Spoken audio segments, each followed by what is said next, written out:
Give them a shot to do what?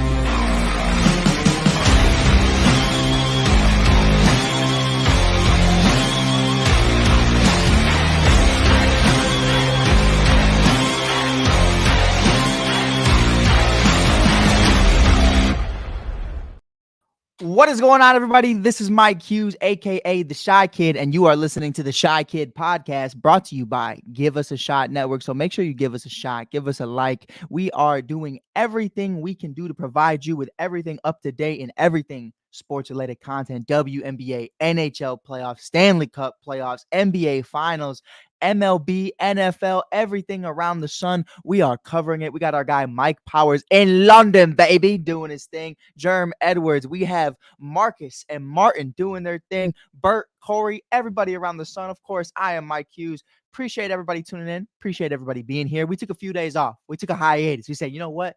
Let's get some things. Let's let some things cool down. Let's get in there like swimwear. We are back. We are better than ever. We have 3 games to cover tonight. We're going to be having interviews I had yesterday with Angel Reese and Camila Cardoso following their loss. We're going to get into, and we're going to talk a lot about the Atlanta Dream, what we've seen from Haley Jones and company, and especially what happened within the last week. Now, obviously, the last time we spoke, the last time we were all sitting up here having a conversation was following the Indiana Fever game where we lost, what was it, 70-71? Who's counting? I'm not even worried, not even thinking about it.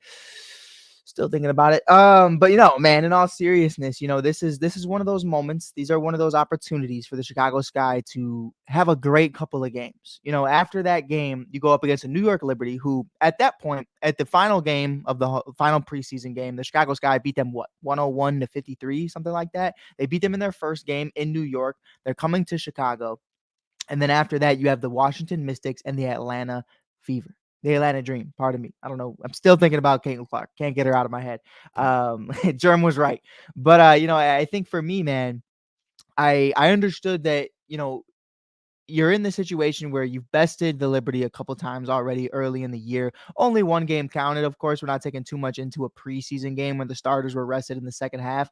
But we definitely saw that we played very good ball, especially without Camila Cardoso being there. Considering that, we still win those games. That's a pretty huge accomplishment for such a young team that's still trying to find themselves. So, in that, I understood that they were probably going to get their lick back, but I wanted to take the games against Washington and Atlanta, and that just wasn't the case. We're going to get into all that and more, but let's break down game number 1 against the New York Liberty. Jonquel Jones was in foul trouble early. That's what she does. You know what I mean? We understood the assignment was get her in foul trouble as early as possible because then it spaces out the floor for those like Angel Reese, Camila Cardoso, who was coming off the bench, obviously made her first start against Indiana just a week ago. Or not first start, her first career game in the WNBA. Her first start was yesterday, which was really dope against Atlanta at home. But let's get into it. The Chicago Sky lose 88-75 against the New York Liberty in this game. Breanna Stewart, 14 from 25 from the field. I mean, in 38 minutes, 2 for 7 from 3, 3 for 3 from the free throw line, over 10 boards as a whole, 14 boards as a whole, 13 assists, 1 steal, 1 block. I mean, what can you say about Stewie right now that hasn't been said? 33 points. I mean, she has been an MVP. She is the MVP, and she has been so incredible for the New York Liberty thus far. After leaving the Seattle Storm organization, she did not miss a beat. I mean, it's been really dope to watch her do her thing. Courtney Vandersloot in this game had 6 points. Sabrina Ionescu, 24 points. Lainey Hamilton, pardon me, had 14 points. Jonquel Jones with only 5 points, but had 12 rebounds. So we understood that this team from top to bottom is just incredible. There's no way around it. Now, the only thing, and I've said this vocally several times, the weakest link of this team to me is your coaching staff. I feel like Sandy gets out-coached a lot. Teaspoon was able to out-coach her in New York, and that was really just one of the more incredible things about how great Teaspoon is going to be for the Sky organization for years to come. I'm really excited to see how everything's going to continue to develop and how she's going to continue to be such an X factor for this team. For the Chicago Sky in this game, however, that just really wasn't the case. You look at the points, Angel Reese, 10 boards, at 13 points. You love to see that from her. Another double-double for Angel Reese. She's making WNBA rookie history. Elizabeth Williams, 10 and 8 on the day. She was great. It just wasn't enough at that point. Diamond DeShields, 4 points. Marina Mabry, 15. Dana Evans had 4. Off the bench, Kennedy Carter continues to be such a spark. 16 points. She's been incredible. There's no way around it. Kennedy is one of those players to me that if you didn't have her, you would hate her. You know what I mean? And that's just what it is. Like, you would hate to play against Kennedy Carter. And the fact that she's here is just so incredible for the Sky organization because she's been so huge, both from a spark standpoint of just an energy. She's great. I mean, what I love the most about this game, this is everything after, the whole situation with Kennedy Carter and Caitlin Clark. Kennedy Carter gets a standing ovation. She gets a standing ovation as she comes off the bench against New York in Chicago. Skytown lit it up for Kennedy Carter, and I love that. We love you if you come here and you come here to play. Like, everybody says what they want about the Patrick Beverleys of the world. When Patrick Beverley played in Chicago, we loved him. Now that he's gone, fuck him. You know what I mean? Like, because you hate those kind of players who not only are just such great athletes and such great ball handlers, but I mean, she is just a force. She is a presence on the court and off the court. She's been nothing but amazing, and I'm going to continue to reiterate that. Kennedy Carter, we love you. But with that being said, this game just wasn't it. This game wasn't it whatsoever. I felt like the narrative thus far throughout the first 10 games for the Chicago Sky is third quarter meltdowns. Third quarter meltdowns, for whatever reason, they just have a very slow start. They're always in it in the fourth quarter. They're ready to punch you in the mouth as soon as the fourth quarter rips off, and they get close. They get tight back into games. I mean, this game, I understand it's 88-75, but this was a 3-point game in the fourth quarter at some points. You know what I mean? Like, that's really what it comes down to. And the Atlanta Dream, a very similar situation. We'll get into that in a little bit.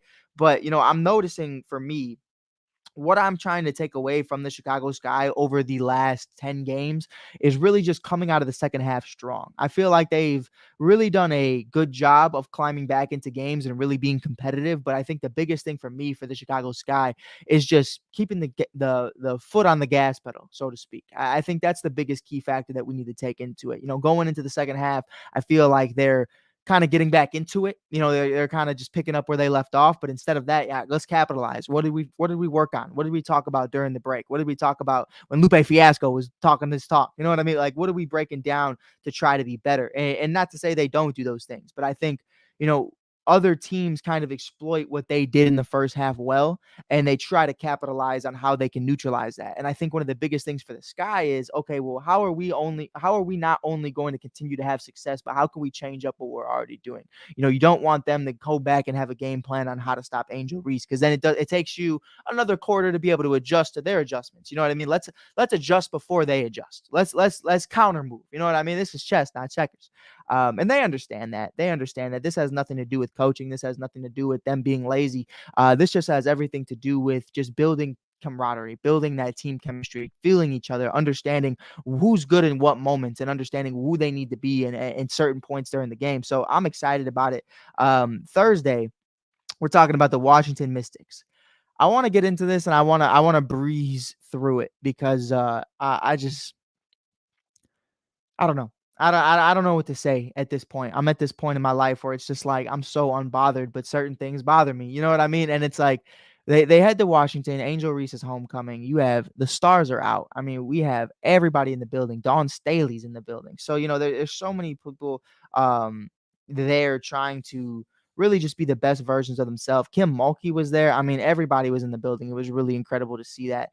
But with that being said, we have we have an issue. We have an issue on the way to the hotel, the team hotel. However, this individual found out where the team was going to be, I have no idea. It's relatively easy, I feel like, to find those kind of things out. Like in Chicago, most Chicagoans know where the Bears stay. When they come into town, especially during preseason, where the Bulls stay, where other opposing teams stay. And we're not gonna drop those things, but if you know, you know what I mean? Like, they relatively all stay at similar hotels, and I'm sure that was the same case for this individual who got wind of it.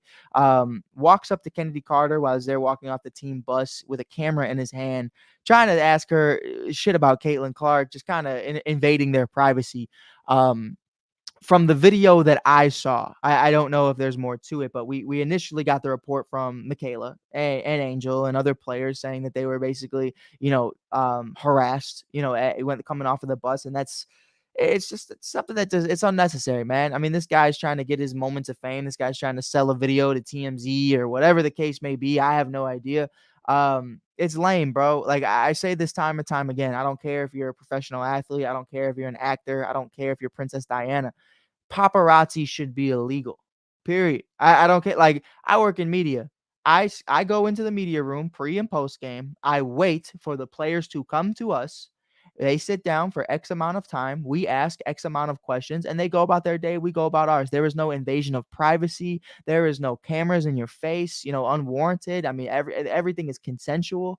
Like, the paparazzi idea, the fact that that's someone's job is complete and utter bullshit to me. I remember, like, this is totally unrelated, but I remember, if Kanye West isn't allowed to be on boats or rent boats now because of an act that he did way out in the ocean with his wife at the time. And it's like, why are you following a grown ass man on a boat? And that's just one instance. Like, we all know what happened with Princess Diana. We all know what's happened with other professional athletes getting harassed by paparazzi as well. We've seen car crashes lead up to it. Toby Maguire just trying to fucking pull out of a parking lot. I mean, there's so many instances where paparazzi is just the biggest menace to society, bro. And I think, listen, I'm not here to defend the sky 24/7. You know what I mean? Like, if there are things that I feel like we need to speak on, we'll speak on it. You know what I mean? But in this instance, man, for people to say that they weren't being harassed, that's exactly what it was. Paparazzi is harassment. I don't care. And it shouldn't be legal. And the fact that that's even a conversation, even a thought that some people need to have, I dare you. I dare you to live their lives, man. If someone walked up to me with a camera in my face, flashing photography, flashing lights, I mean, asking stupid fucking questions, I would lose my top. I really would. I mean, we're probably going to jail. That's probably like, at some point, I don't think I could handle that. I really don't. And of course, if anyone's watching this, of course, I know how to conduct myself and I know how to be in the spotlight. But, at the end of the day, man, like, ignorance is bliss. And I think one of the biggest things for me is, these are the first people to walk up to you and to say something ignorant, but then when you have a rude response or you're not messing with it or you're not feeling it, they're the first people to start crying and moaning about it. Like, they just want their check, bro. That's what it is. And if you want to call that work, that's fine. I don't call that work. You're a leech. You know what I mean? You're just leeching to somebody. You're just trying to suck the blood out of. You're a mosquito, bro. Like, you're a bug. You're a pest. I'm not rocking with that whatsoever. So whoever did that, you're a bozo, period. But with that being said, you go into Washington, Aaliyah Edwards. Let's get into it. I mean, she had herself a night, bro. I mean, it was Angel Reese versus Aaliyah Edwards. Obviously, Camila Cardoso was also in this game, and she was very efficient as well. On and off from Camila thus far, from what we've seen. There's some games where she's in double figures. There's other games where she's in single figures. And I think, it's really going to come down to how she continues to grow, continues to develop. Well, let's get into it. Aaliyah Edwards, 23 points, 1 steal, and she has been phenomenal. 14 boards, pardon me, 13 defensive rebounds, 1 offensive rebound. She had 23 and 14. Angel Reese in this game in her homecoming in Washington, it wasn't the worst day in the world. This team, they were fighting, they were the nitty gritty, they were trying to get into it. She had a 16 and 11, another double for Angel Reese. She's been great. I mean, she had a career high 5 steals, which she again countered, and it had another career 5 steals against Atlanta. I think for me, this matchup was so incredible and so dope, but I think there's levels to it. I want to get into it. I want to have a real conversation here. I want to be completely unbiased, but also give flowers when they're due. For me, man, I mean, Aaliyah Edwards, there's a reason she got taken over Angel Reese. She is a prolific scorer. She is great. She's an amazing rebounder. Whereas Angel, defensive savvy, and she's really, give me a second. Angel Reese is defensive savvy, and she's really trying to be the best version of herself every single day. And I love that about her. But I think Aaliyah is just at this point in time, from a scoring standpoint, in a lot better of a position. For me, I think what you want to notice, though, is Aaliyah Edwards is one of the main offensive productions and options for this team. And I think that's one of the big things that you need to take into consideration. With the Chicago Sky, right now, Marina Mabry, that's your number one option. You know what I mean? That is the face of the franchise at this current point in time. Then obviously you have Kennedy Carter, who had 25 points in this game. Take that. But I think the big thing for me is understanding that Angel's a rookie. Angel is a rookie and she's coming into her own, and she doesn't have this expectation of carrying the organization. This team has been in a great position to really just be the best versions of themselves. And I think that's the big thing that not a lot of people are taking into consideration here. Aaliyah Edwards, I mean, Washington is a shit show. Elena Deladon is gone. Company, I mean, everybody's gone. You know what I mean? So you have to be that number one option. You have to be that prolific scorer. Same thing in Indiana with Caitlin Clark. You know what I mean? Outside of Aaliyah Boston, there's really not that much going on from who you're going to rely on for the next 10 plus years. But yeah, I mean, this is a game you should have won. You know what I mean? This is a game you should have won, and they do. 79-71. I mean, this is what you want to see.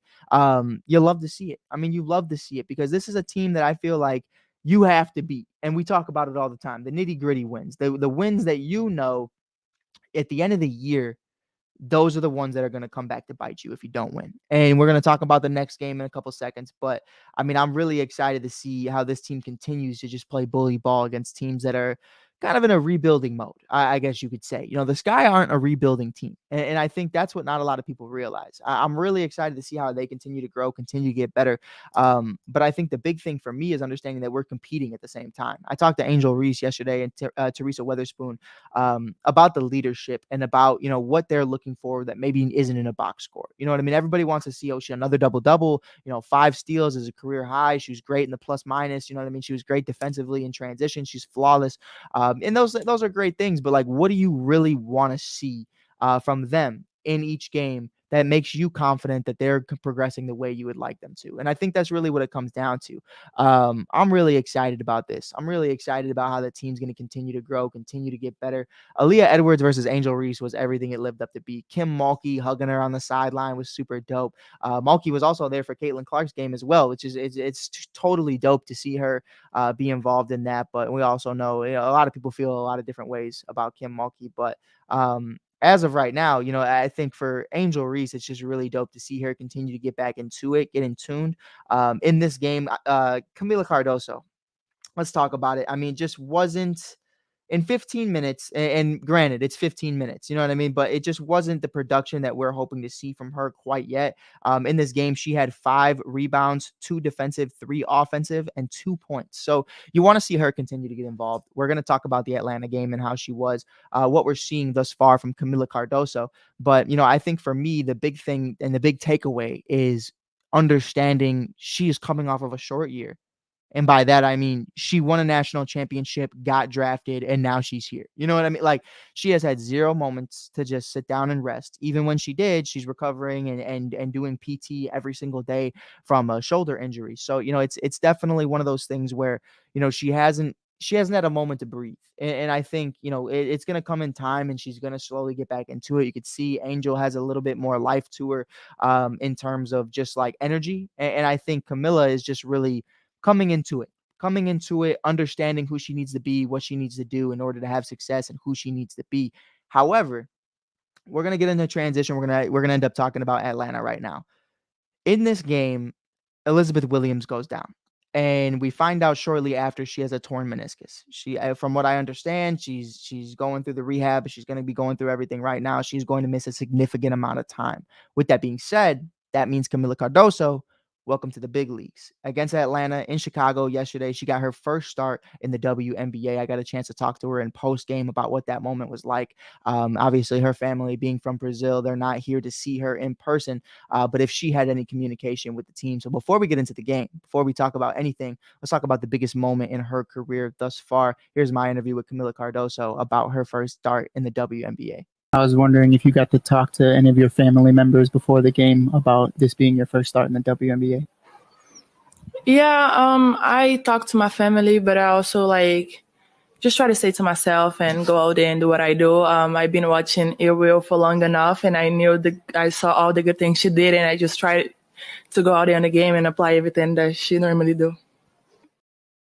And Cardoso is so great to me. I mean, I know that's like the most. I mean, that's not the hottest take in the room. You know what I mean? But I mean, she is just what she is. What she is a prolific scorer. She is a 6'7" beast. I mean, I stood next to her the other day, and I'm just looking at her, and I'm 5'7". Like this, she is a foot taller than me. You know what I mean? So I'm like, man, like if she can hone in on who she needs to be and who she can be, who Dawn Staley, who her family, who she knows, and Teaspoon and her teammates know she can be, this could be one of the better players in the WNBA. And I'm super excited to see her continue to develop in this game against the Atlanta Dream. You know, you want to see her be the best version of herself. You want to see her continue to get boards, continue to be in the paint, continue to just block shots.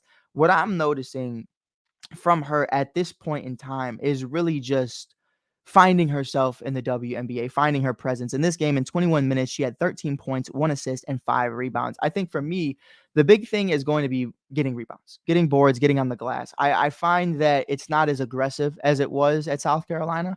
And I think that's coming with obviously slowly getting weaned back in, the shoulder injury, just finding her groove in the WNBA. And that's going to come. She's going to be out there swatting shots 24/7. And she's going to be blocking the shit out of anything you got in the paint. I'm excited to see her just stuff it. But, I think that's really what it's going to come down to is just time. Time is going to be the key factor for Camila Cardoso.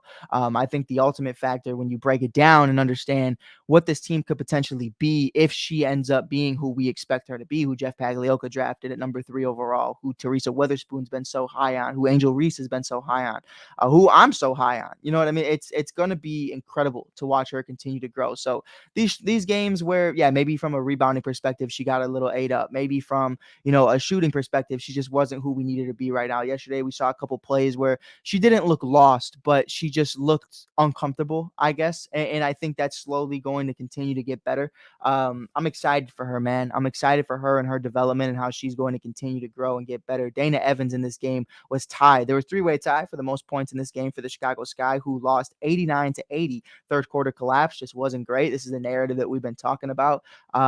Dana Evans, Angel Reese, and Camila Cardoso tied for 13 points. Angel Reese with another double-double, 13 and 13 and 2 in 33 minutes. Marina Mabry had a quiet 12 points. Kennedy Carter only had 4 points in this game. That was a huge factor because she's been such a spark. Maybe she pops off. Maybe we win this game. But, I saw a lot of backdoor cutting for Haley Jones, who's been absolutely phenomenal thus far for the Atlanta Dream. I love Haley. I mean, if you watch any highlights, watch Haley Jones highlights. She is incredible. But with that being said, let's get into it. Let's have a real conversation here. The thing for me is, at what point do we have to stop the third quarter blowouts? I think that's really what it's going to come down to. We need to neutralize that, and we need to figure that out relatively quickly. Those are all things that I believe Teresa Weatherspoon is going to work on them with as the season continues. I have no doubt in my mind that this team is going to continue to get better. Isabel Harrison was 7 and 5 in 19 minutes yesterday. She's been great. Obviously, you're losing Elizabeth Williams for a prolific period of time. And I think a lot of things that happened yesterday don't happen if E is there. A lot of the backdoor cutting, a lot of the traps that they were setting, Elizabeth Williams, for people that don't know, is one of the most intelligent, if not the most intelligent individual in the entire WNBA. I've spoken with her for the last year and a half, year and some change. And just every single time you ask her a top level question or a real basketball question, she hits you with the most basketball answer she can give you. I mean, she understands the game better than anybody. And I did talk to Angel Reese about that yesterday in post game. So we're going to get our interview right here with Angel Reese about the impact Elizabeth Williams is going to have for this Sky team from the bench, which is great to see her still involved, still being vocal. She's a player's coach. So let's get into it with Angel. Angel, I was wondering if you could talk about E's importance on the bench. Obviously, there's so many player coaches in the building right now, from Ty Young to Teaspoon herself, but having E still here in the building to be able to be a mentor, to be a voice, and you talked about earlier about wanting to be a sponge from her. How important is that for you? She's really important. Obviously, I think one day she'll be a coach for sure. She's done a great job being able to help the rookies specifically because me and Camila do play a lot of minutes. So being able to guard people is something that I've always emphasized on, and she's helped me know my personnel, making sure I know my personnel, because she's been playing in the league for a little while now. So her leadership and her, like I said, it's just contagious. Her energy is contagious, and I'm glad she's able to still be over there and just being able to help coach and being able to have somebody to listen to. I mean, it's a huge blow. It's devastating. But I'll say this, and I want to say this in the nicest way possible. There's moments where you understand who truly cares and who doesn't. You know what I mean? And I think that's really what it comes down to. Will cares not only about what happens to this team from a win-loss perspective, but she cares about her teammates. She cares about herself. She conducts herself in an amazing way on and off the court, through injury, through success. I mean, Teaspoon said that yesterday, verbatim, through everything. She is the standard of what a WNBA player is supposed to be, and how you're supposed to conduct yourself. And for her to still be in the building is huge. I mean, no disrespect. Because I'm not even just trying to point out certain individuals, but Lonzo Ball gets injured, never see him again. You know what I mean? Never see him on the bench, never see him interacting here and there, maybe twice a year, 3 times a year, if that. Derrick Rose gets injured, boom, he's gone. You know what I mean? And I love, hey, listen, D Rose is one of my favorite players of all time, but it did upset me that he wasn't on the bench all the time. And I understand, you're rehabbing, you're trying to heal, you don't want to be flying all the time, sitting in fucking chairs and on an airplane. But being there for your teammates speaks volumes. And Elizabeth Williams is there for her teammates. She has been involved, and I'm super excited to see her get back on the court as soon as possible. So we're wishing her a speedy recovery at Give Us a Shot, because she is one of the best to do it. She is like, if I had to, she is like LeBron James meets Steven Adams in NBA terms. And if that makes sense, like the IQ of LeBron, but she gets down like Steven Adams. And I'm talking like a prime Steven Adams. It's really the best way I could explain Elizabeth Williams. She is amazing. She is incredible. But the Sky lose this game, man. And I think, you're at this point in the season where you're starting to understand the expectations of the team. Over their first 10 games, they are 4-6. Does that write them off the rest of the year? Of course not. But are we winning a championship anytime soon from what we've seen? I wouldn't say so. But when you have somebody like Teresa Weatherspoon in the building, it's great, because it provides you three things. It provides you leadership, it provides you camaraderie, and it provides you a mentor. And I think all three of those things are going to be very key for this season. I think you need to learn how to win. You need to be motivated to understand this is not just a rebuilding year. This is not a rebuilding year. We are going to win games. And I think that's one of the more important things. We're going to grow, we're going to learn, and we're going to have growing pains together. But we're going to win games. I think that's really the motivation right there. That's the understanding. We're not fighting for the number 1 overall pick. You know what I mean? Like, we're not even thinking of a Paige Beckers right now. We are thinking of making the playoffs. That's how it should be. This is not a rebuilding team. Now, I will say this. What comes with such a young team is a team that might not make their expectations that they've set for themselves. And that's not to put them in a box. That's not to say that they're not going to meet those expectations. That's to say that when you have a young team, sometimes things happen. Games like this happen. When you lose veterans, when you lose key players like Elizabeth Williams, things happen. Sometimes you got to step up a lot sooner than you want to. So I'm excited for what this means for the team moving forward. I'm excited for how things are going to continue to grow and continue to get better for the Sky organization and how they're going to moving forward. I believe we don't have another game till Wednesday. That'll be at Wintrust Arena again. Really excited to just see how they continue to grow, because Tina Charles 22-7 yesterday. Obviously, Ryan Howard 10-6, and Haley Jones 6-3-2. But Haley Jones in only 14 minutes, she's been insanely effective. She's one of my favorite players in the league right now. Definitely got to give her love, her flowers. But it's a Stanford product. It's a Stanford product, so we understand how important she's going to be for them moving forward. We understand how important Angel Reese, Camila Cardoso, and company are going to be as well. But just make sure you continue to grow, continue to get better with us. We're going to be talking about it every single day, about how we're going to grow, how we're going to be the best versions of ourselves. I'm excited to see this team grow. I'm excited to see this team continue to show up and show out. Skytown has been louder than ever. Listen, I'm never gonna sell you guys a bad product. I'm never gonna sit up here and say that we're the best team in the league and things just haven't gone our way. We've had moments where we played bad. We've had moments where we played great, and we've had moments where we just kind of rode the wave. Right now, figuring it out what we need to do, figuring out who we need to be, the identity of this team. Once they figure out how they're going to move and how they're going about it and who does what, it's such a young team. Angel Reese could easily be the number 1 option. Marina Mabry could easily be the number 1 option. Isabel Harrison could easily be Dana Evans. There's a list of things that can happen. Facing off against Connecticut again in Skytown. Hopefully Alyssa Thomas keeps her fucking hands to herself, choke slamming people. But with that being said, man, I'm excited about this. I couldn't be more encouraged, couldn't be more optimistic about what this team could potentially look like in the near future. So I appreciate you guys tuning in. Appreciate you guys being here. If you want up-to-date Chicago Sky post and pregame interviews, make sure you give us a like, give us a follow at Give Us a Shot Network, or check me out at theshy.kid, theshy.kid, THECHI.KID at Instagram and TikTok. We just hit 21K on TikTok, which was super dope, super incredible. Appreciate everybody, man. Make sure you check us out on Give Us a Shot, Instagram, Facebook, YouTube, all around the sun. Make sure you check out the Cut app. Check out our other shows, Protect Our Queens with Marcus and Martin. So many other amazing shows, stuff about sports with Germ. They do amazing things 24/7 over here. You could see other things other than my ugly mug. But until then, I'll catch you guys later. Go Sky, baby. Give them a shot to do what?